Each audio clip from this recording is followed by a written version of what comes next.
কেউ যদি তোমারে বলে যে আমি সব জানি, তুমি 2 আঙ্গুল দেখিয়ে বলো তুমি কিচ্ছু জানো না। তোমার শিখার অনেক বাকি। জাননেওয়ালার উপরও জাননেওয়ালাও আছে, ঠিক কিনা? এজন্য আমরা যেন বিনয়ী হই।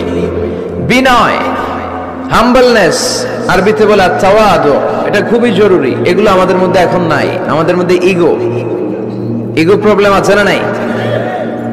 অহংকার, জেলাসি, অ্যারোগেন্স, এগুলো থেকে সম্মানিত ভাইয়ের আমাদেরকে বেরিয়ে আসতে হবে। দেখবেন সমাজে যারা খুবই হাম্বল, বিনয়ী, তাদেরকে সবাই পছন্দ করে না?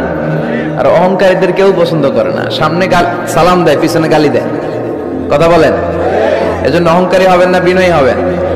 বিশ্বনবী বলছেন, আল্লাহ আপনি আমারে বিনয়ী বানান, আপনি আমারে ধৈর্যশীল বানান, আপনি আমারে শুকর গুজার বানান।